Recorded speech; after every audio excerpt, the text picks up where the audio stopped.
Bien, bonjour à tous. Donc maintenant dans cette vidéo on va voir comment on peut incrémenter ici un numéro d'identifiant. C'est-à-dire qu'on va démarrer à 1 et ça va s'enchaîner sur 2, 3, 4 et ainsi de suite. Alors il faut que mon numéro d'identifiant ici vienne s'inscrire dès lors que je viens ouvrir ma fenêtre. Donc à la place actuellement, donc sur la vidéo précédente et de ce qu'on a vu là, c'est que je rentre un numéro et je rentre le nom. Ok. Et là, par contre, je suis obligé de recommencer. Alors, comment je peux faire pour incrémenter un numéro automatique ici, un numéro d'identifiant? Donc ici, on va effacer. Ben, tout simplement, en fait, en faisant les manipulations suivantes. Ici, on va déjà insérer ce qu'on appelle un module. On va marquer option explicite. Et là, on va marquer donc public, nouveau, boolean. Me semble que non. Comment ça s'écrit? Alors, je me suis trompé. C'est as boolean. Voilà. Alors en fait, booléen, c'est quoi? C'est simplement la fonction vrai ou faux. Voilà, ça veut dire oui ou non. Donc, dans un premier temps, il faut marquer ça. C'est-à-dire qu'à chaque fois qu'on va trouver le mot nouveau quelque part, on va déterminer si cette variable est vraie ou fausse. Donc ce qu'il faut, c'est que dès que j'appuie sur mon commande bouton 1 ici, il faut qu'en fait, ça vienne incrémenter dans l'userform 1 ici un numéro d'identifiant. Donc là, je vais raccourcir, ça sert à rien qu'il soit aussi long. Donc voilà comment ça va, comment on va procéder. Donc c'est pareil, il faut marquer nos instructions avant l'ouverture. Il y a des instructions qui devront arriver après certainement, mais là il faut en marquer, là il faut la marquer avant. Donc on va marquer nouveau égale true. Alors ça veut dire nouveau égale vrai. Donc le nouveau en fait c'est bien le nouveau d'ici. Maintenant on va aller dans l'userform 1. Ce qu'il faut, donc on a dit que lorsqu'on clique sur notre commande bouton 1 ici, ça nouveau est vrai, et donc après ça nous active l'userform 1. Et donc dans l'userform 1, ce qu'on veut ici, c'est que la textbox 1 soit incrémentée un numéro. Donc on fait un clic droit sur l'userform, et là on va aller dans userform activate. Donc on clique sur userform, et à droite, donc ça veut tout simplement dire userform activate, ça veut dire que lorsque l'userform est activé, je veux qu'il se passe telle ou telle chose. Donc on va y mettre une condition. On va dire si nouveau égale vrai, alors textbox 1 est égal. Donc là on va appeler une fonction worksheet function point maximum. Donc max, je me suis planté, c'est un point max. Donc j'ouvre donc ma parenthèse, pardon, je trouvais plus le mot. Feuille 1 point range.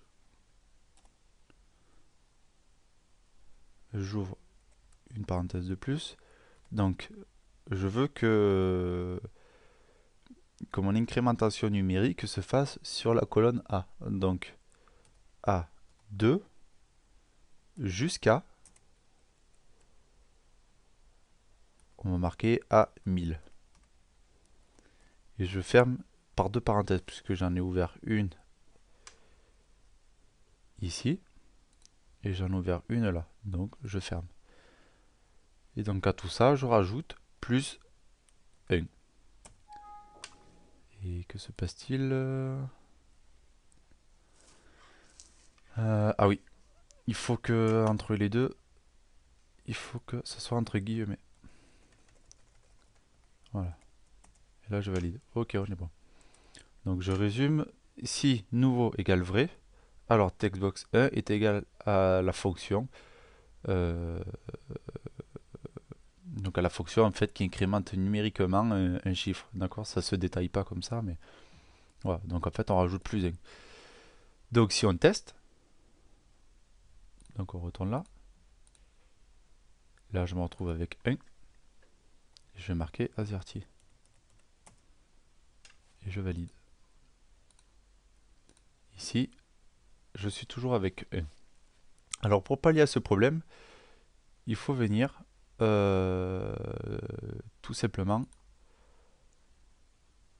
donc revenir dans notre éditeur de code, dans valider, et ici, à next, et bien, tout simplement en fait il va falloir venir rajouter une petite phrase. Donc cette phrase est toute simple, ça va être feuille 1.cell. On ouvre donc la parenthèse, der ligne, virgule 1. Donc là, parce que c'est dans la colonne numéro 1, est égal à la valeur, entre parenthèses, de quelle valeur on parle, de la textbox 1. Je ferme la parenthèse, et voilà. Et donc maintenant, si je viens et que je clique, alors pardon, on va tout recommencer à 0. Donc là, ça fonctionne. Et là, ça fonctionne à nouveau. Et ainsi de suite. Et là, je me retrouve bien avec mes identifiants. Donc mes identifiants sont bien numérotés de 1 à 3, et etc. Maintenant, je viens à supprimer la ligne numéro 2. Enfin, la ligne, mon identifiant numéro 2. Donc là, ça, je vais le faire directement. Je passe pas par VBA, je supprime. Mais dès l'instant que je vais ajouter une nouvelle personne, j'ai le numéro d'identifiant qui se réfère au dernier numéro enregistré, c'est-à-dire qu'il prend le dernier chiffre le plus haut, il s'identifie à ça. Donc là, par exemple, voilà. Maintenant, donc je vais enregistrer un autre, donc il me marque bien le numéro 5. Maintenant, voilà, j'ai inscrit le numéro 5, mais j'efface le numéro 5. Mais dès que je vais recliquer, il va me rajouter le numéro 5. Donc il faut faire attention en fait à ce problème, qui est un vrai problème. C'est-à-dire que si vous utilisez cette méthode pour ajouter un identifiant automatique sur des personnes, il faut éviter que ces numéros d'identifiant vous servent pour d'autres onglets de la feuille, vous servent pour d'autres fonctions. Parce qu'effectivement, si vous veniez à enregistrer le numéro 5, qui serait Monsieur Dupont, je valide. Donc vous avez enregistré par exemple des factures en tant que sur l'identifiant numéro 5, donc ça sera Monsieur Dupont, et que vous veniez à l'effacer, mais que si vous effacez donc Monsieur Dupont avec l'identifiant numéro 5 sans effacer par exemple ses factures, ben, dès que vous allez rentrer un nouveau numéro 5 qui va être Monsieur Durand,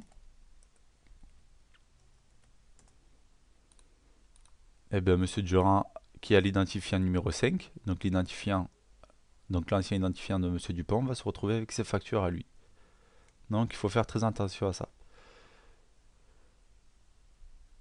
Écoutez, en espérant vous avoir aidé sur cette petite partie de code. Bonne utilisation à tous. À bientôt.